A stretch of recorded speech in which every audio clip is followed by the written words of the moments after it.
surat di surat Ar-Rahman itu terdapat beberapa ayat yang diulang-ulang. Contohnya adalah ayat yang saya sebutkan. Wa bi ayyi ala'i rabbikuma tukadziban fihi ma ainani nadkhutan. Terusan diulang lagi wa bi ayyi ala'i rabbikuma tukadziban secara berulang-ulang. Itu apa sebabnya? Sekian, terima kasih. Ya. Terus satu lagi silakan.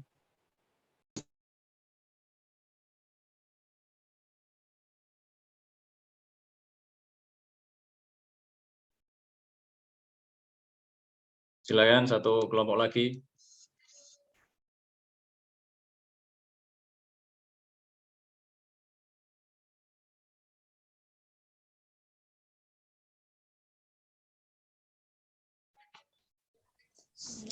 Assalamualaikum Pak, izin bertanya. Ya, silakan. Kan di dalam buku itu dijelaskan bahwa salah satu faedah dari kita mempelajari ilmu asbabun nuzul itu bisa meringankan hafalan. Nah, kalau saya butuh penjelasan kira-kira hubungannya apa sih dengan kita mengetahui ilmu asbabun nuzul kemudian bisa meringankan hafalan seperti itu, Pak. Ya. Terima kasih. Ya, silakan kelompok 4. Kelompok 4 siapa lagi ya? Saya kasih waktu 1 menit.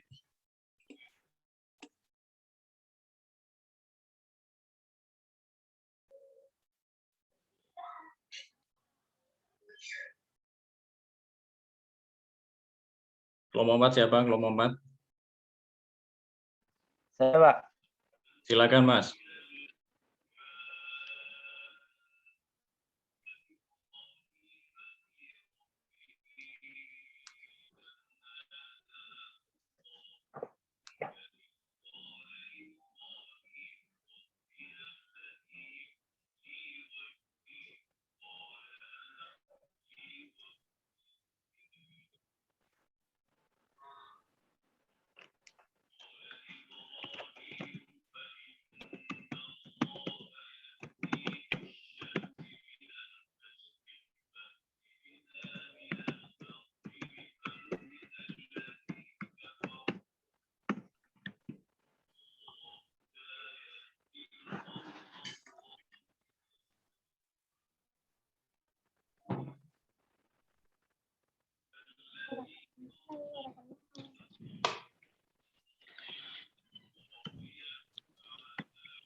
Bentar ya, saya mau ngambil mushaf dulu.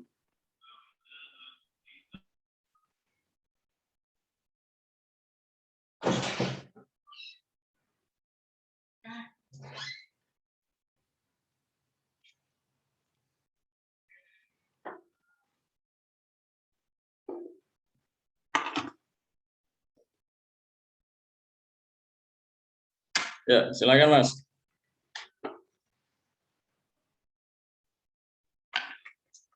Sudah lebih dari 1 menit ya. Silakan yang lain mau bantu jawab nggak?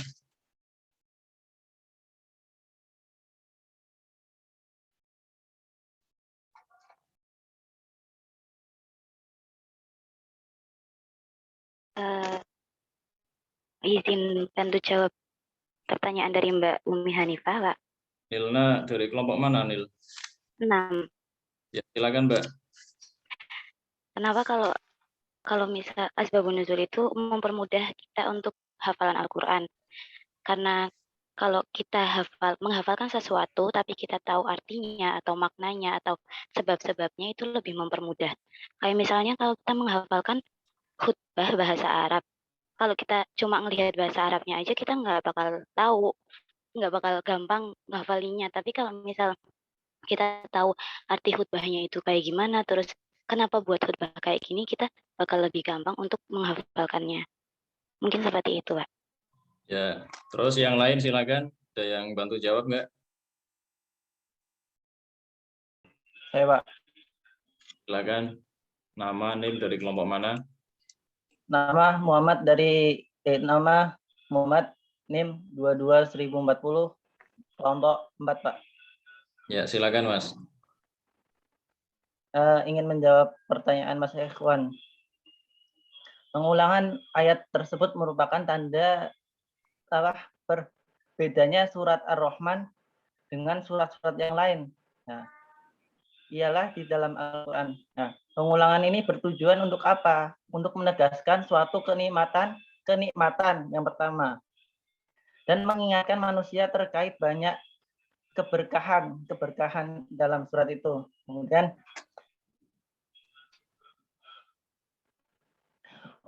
orang yang beriman harus menyadari bahwa Allah Subhanahu wa taala layak untuk ditaati dan disyukuri, serta tidak boleh menyangka bahwa nikmat yang dilimpahkannya itu.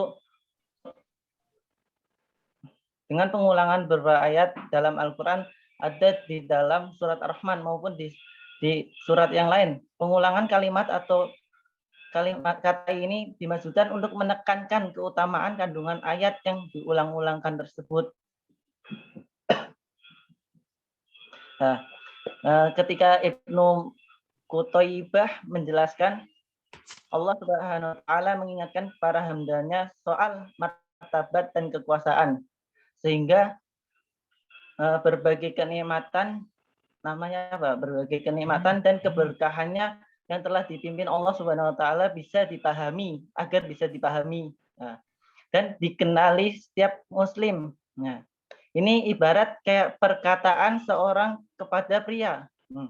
Apakah saya tidak menyembunyikan Anda di suatu rumah sementara Anda masih menjadi buronan? Nah, gitu. Pengulangan ayat ini baik kalimat ataupun Al-Quran dianggap wujud keindahan bahasa. Para ulama juga namanya apa?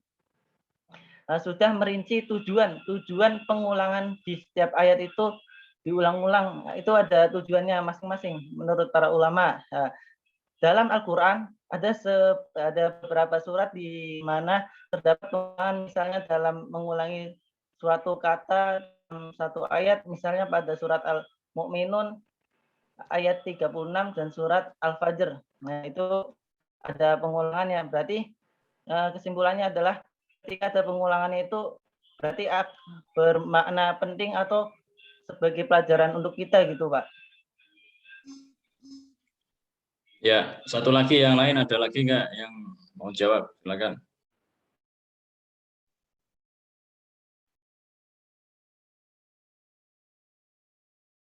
Nggak ada. Oke, kalau nggak ada, kita silakan yang belum nanya bisa di ketik saja ya di kolom chat ya. Yang pertama tadi yang saya ingat pertanyaan terkait tentang masalah kaitannya kita memahami asbabul usul dengan menghafalkan Al-Quran. Setidaknya tadi yang disampaikan oleh siapa tadi yang jawab? Nilna ya? Iya, Pak. Nilna Uswa Tamama. Nilna ngapalin Quran nggak, Nil? Belum, Pak. Tadi yang nanya siapa tadi? Saya, Pak. Umi. Umi, Iya. ngapalin Quran nggak, Mi? Belum. Belum. Terus ngapain nanya gitu, Mi? Nggak apa-apa ya, jadi niat dulu ya, niat dulu. Yang penting niat dulu. Tapi kalau niat dulu tapi nggak pernah mau ngapalin ya sama aja, namanya bukan niat ya. Nah, niat itu kan dari hati kan. Qasdu fi'li ya, qasdu fi'li itu ya, niat itu sebenarnya ya ketika kita mengawali perbuatan itu gitu. Kita hanya sekedar mengucapkan saja di dalam hati, apalagi hanya di lisan saja, itu namanya bukan niat ya. Kalaupun ada niat yang lewat ucapan ya, kita misal mau sholat ya, sholli atau nawaitu, ya itu kan untuk membantu saja gitu ya. Kalau niat itu ya betul-betul ada amali, ada ikhtiar gitu. Jadi niat menghafalkan Quran ya paling enggak satu hari misalkan satu ayat itu berarti ada niatnya gitu. Cuma pengen aja nggak niat ya sama aja, itu namanya bukan niat. Kalau kita berniat menghafal Quran 30 juz, kalau besok kita meninggal ya kita sudah dapat pahala itu. Kita sudah dapat pahala menghafalkan 30 juz. Luar biasa ini ya kekuatan niat. Sama kita betul-betul pengen haji misalnya, diiringi dengan ikhtiar. Nabung satu hari 5.000, satu hari 5.000, satu hari 5.000 biar bisa daftar haji ya. Sekarang daftar haji itu ya kisaran 25 juta lah baru dapat antrian. Itu pun antriannya sampai 20-an tahun ya. 18 sampai 25 tahun ya. Nah, itu kan berarti ada ikhtiar. Urusan nanti Gusti Allah itu ternyata ada jalan rezeki lain, ada rezeki yang tidak disangka-sangka, kita bisa tiba-tiba bisa daftar haji ONH hanya dalam waktu 3 tahun. Itu kan berarti hadiah dari Gusti Allah yang melihat bahwa kita itu betul-betul sungguh-sungguh di dalam niat kita. Ya gitu. Nah kalau terkait masalah asbabun nuzul itu kan terkait tentang masalah pemahaman ya. Jadi betul juga tadi yang disampaikan oleh Mbak Nilna, kalau kita misalkan menghafalkan naskah khotbah, kita kok nggak tahu isinya ya susah untuk menghafalkan. Apalagi kalau Anda ya seorang dari jurusan pendidikan bahasa Arab kan, setidaknya kalau baca tahu terjemahannya misalkan, apalagi tahu isinya, tahu asbabun nuzulnya ya, tahu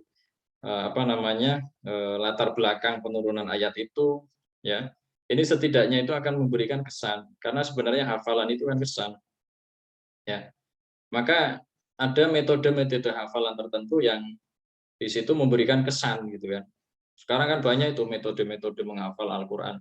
Ya sebenarnya intinya itu ya, memberikan suatu kesan yang di situ bisa menempel di memori di peserta didik. Itu kan sebenarnya itu intinya itu. Hanya saja untuk menempelkan memorinya itu kan untuk cara memberikan kesan itu yang kemudian berbeda-beda. Seperti itu. Jadi setidaknya kalau kaitannya sama menghafal Quran itu bisa meninggalkan kesan ya. Sama seperti Anda kalau ngafalin Quran ya kalau bisa ya harus paham juga terjemahannya. Jadi jangan cuma ngapalin saja bagi yang belum tahu terjemahannya ya. Jadi dibaca terjemahannya, terus paham dulu isinya apa. Kalau bisa dibaca tafsir menurut siapa dulu, bagaimana ya, berapa ulama tafsir, baru kemudian dihafalkan, diulang-ulang. Itu nanti akan lebih cepat daripada orang yang ngafalin Quran cuma dihafalin saja, nggak dipahami isinya gitu. Terus kemudian tadi apa lagi ya? Terkait tentang masalah ayat fabi ayyi ala'i rabbikuma tukadziban di dalam surat Ar-Rahman itu. Jadi gini ya, asbabun nuzul itu kan tidak semua ayat itu ada asbabun nuzulnya. Tadi yang pertanyaan satunya apa ya? Lupa saya.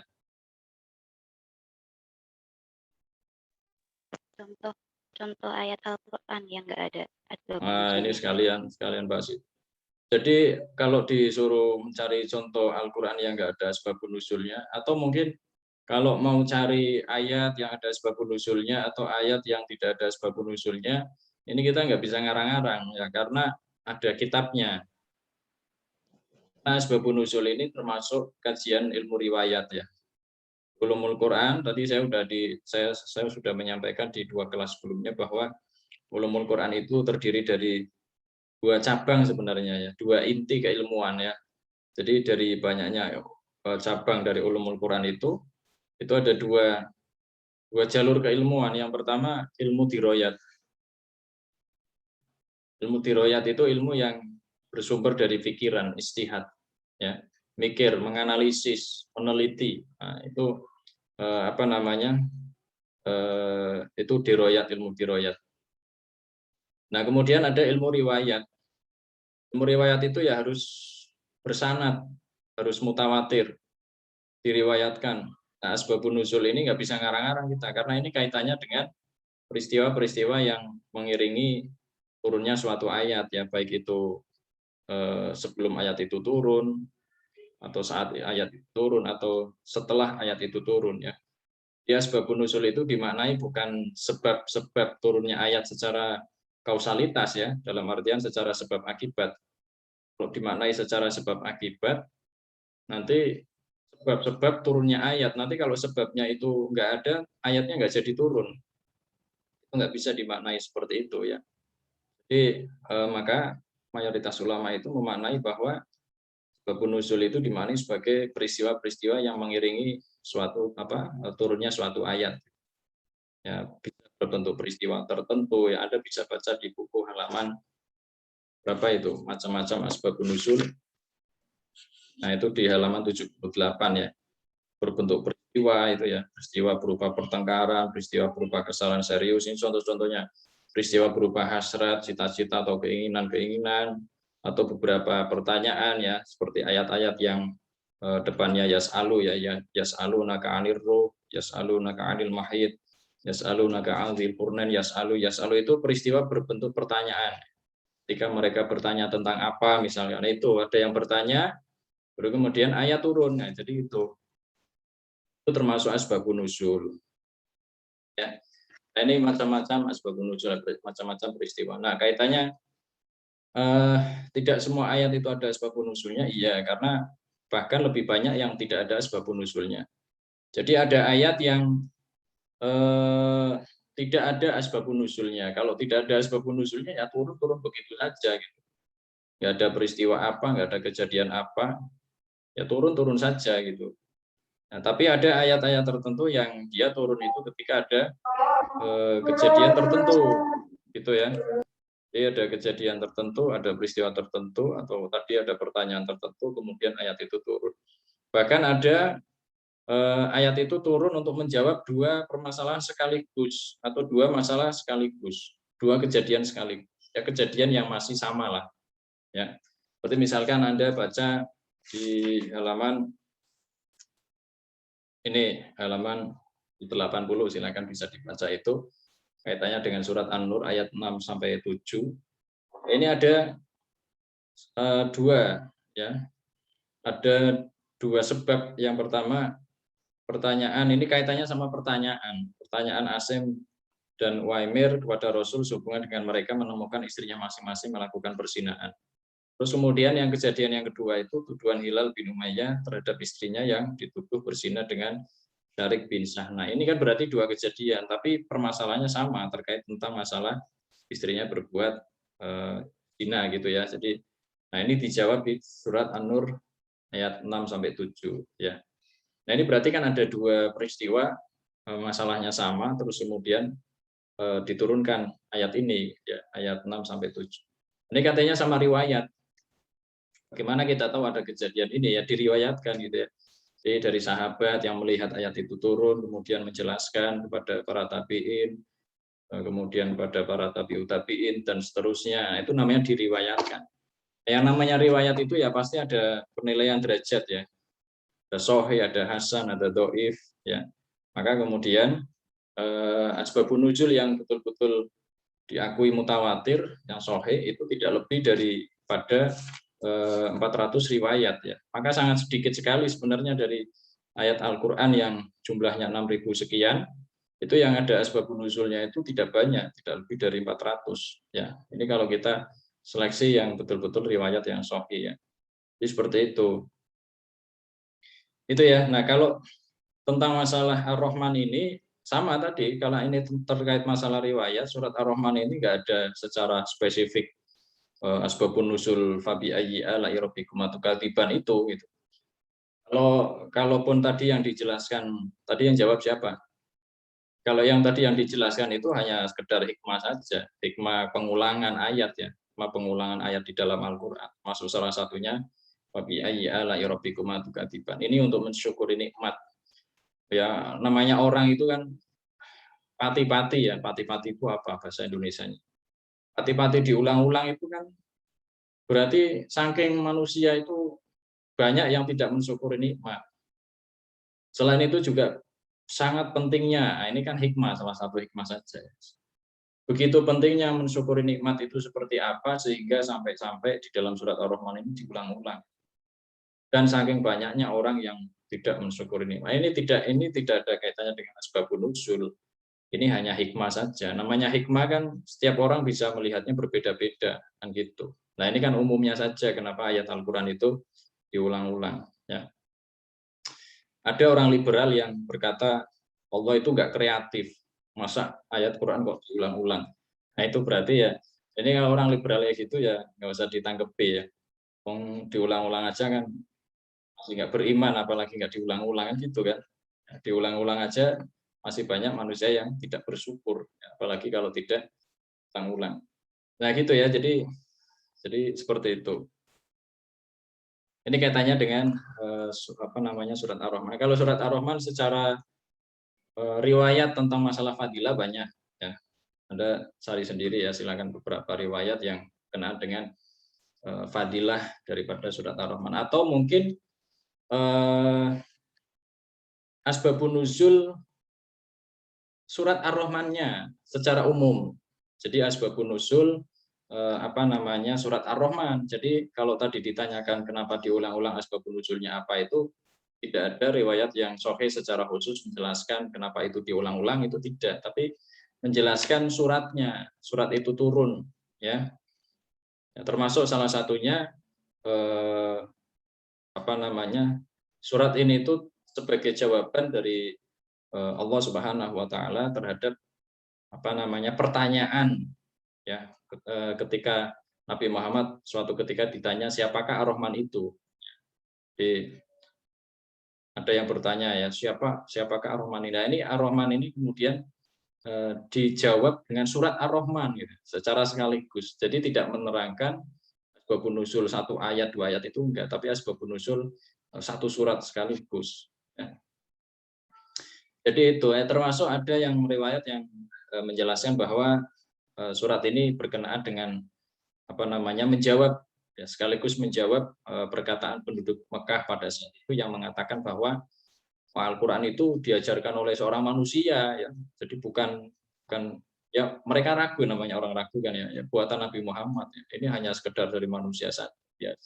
Nah ini jadi ini secara umum saja, jadi asbabun nuzul yang secara umum menjelaskan tentang masalah penurunan surat Ar-Rahman. Jadi kalau asbabun nuzul tentang masalah pengulangan tadi tidak dijelaskan secara spesifik. Kita hanya bisa menjelaskan hikmah-hikmahnya saja sebagaimana tadi yang dijawab ya oleh teman Anda. Terus kemudian satu lagi apa ya? Satu lagi apa? Tadi pertanyaannya.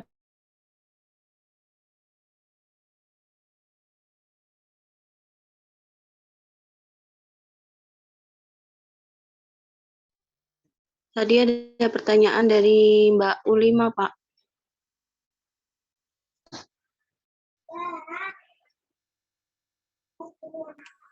Contoh ya, kalau contoh ya tadi itu termasuk ayat yang nah ini ya nanti tugas Anda, silakan Anda, karena ini kan berkaitan dengan riwayat ya, jadi mencarinya itu harus di dalam kitab.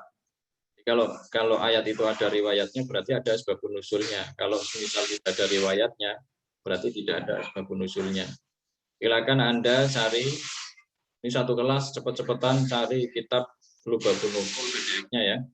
Cari kitab Lubabun Nukul versi PDF. Nanti yang menemukan langsung dikirim aja ke grup WA ya. Silakan dikirimkan, itu banyak itu ya, kalau ada 600 halaman ya, ada sekitar 600-an. Lumayan. Anda cari PDF-nya banyak itu di internet ya, banyak sekali. Nanti Anda bisa dipelajari. Saya kira Anda jurusan pendidikan bahasa Arab kan punya dasar untuk membaca kitab berbahasa Arab ya. Ya, setidaknya meskipun secara muhadasah itu belum terlalu lancar kan, saya kira untuk membaca, saya kira ya paling enggak punya background untuk itu. Itu ya. Jadi ini kaitannya sama ayat-ayat yang tidak ada asbabun nuzul. Dan pertanyaan lain saya bacakan ini dari kelompok. Jadi kelompok 1 ingin bertanya salah satu cara untuk mengetahui asbabun nuzul dengan mengetahui periwayatan. Oh, ini yang pertanyaan yang tadi ya. Ini pertanyaan, ini sama dengan pertanyaan apa? Ini pertanyaan kelompok sebelumnya ya, kelas sebelumnya kan? Ini pertanyaan dari kelas sebelumnya nih kayaknya. Ulima kelas ini? Kelas ini, Pak. Oh, kok sama pertanyaannya? Iya. Ini pertanyaan sama persis ini. Sama apa, Pak? Sama kelas sebelumnya kok bisa sama persis? Iya, tadi kan kita udah dengerin yang itu aja ya. kelas sebelumnya. Ini sama persis ini kok bisa copy paste ya. Iya, cuman tadi penjelasan temanku tuh kayak kurang jelas gitu, Pak. Ya, kalau cari pertanyaan ya, ini aja pertanyaannya sebenarnya kan pertanyaannya nggak jelas ya. Pertanyaan nggak jelas kok di copy paste ya. Ya, ada pertanyaan lain ya, silakan.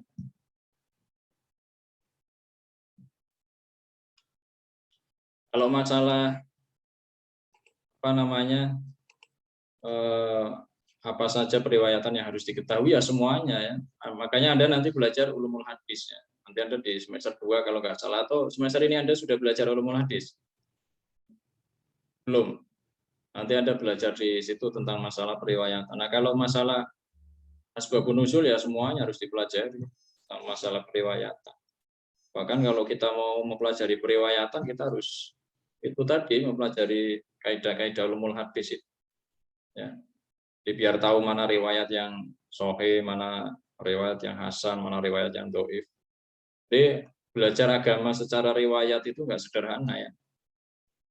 Jadi harus ada ilmu-ilmunya. Nah itu ya, jadi untuk mengetahui asbabun nuzul itu kita harus membaca riwayatnya. Nah salah satu yang bisa kita jadikan rujukan itu di dalam kitab Lubabun Nuqul itu tadi. Itu ya. Silakan pertanyaan yang lain, barangkali masih ada.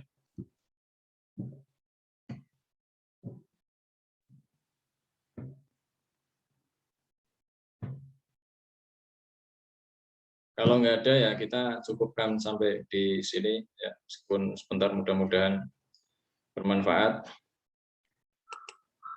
Kalau itu saja ya, ini absennya kan sudah kelihatan semua yang nama-namanya. Jadi kalau saya absen ini. Itu saja dari saya. Kurang lebihnya mohon maaf. Terima kasih. Assalamualaikum warahmatullahi wabarakatuh. Waalaikumsalam warahmatullahi wabarakatuh. Waalaikumsalam warahmatullahi wabarakatuh.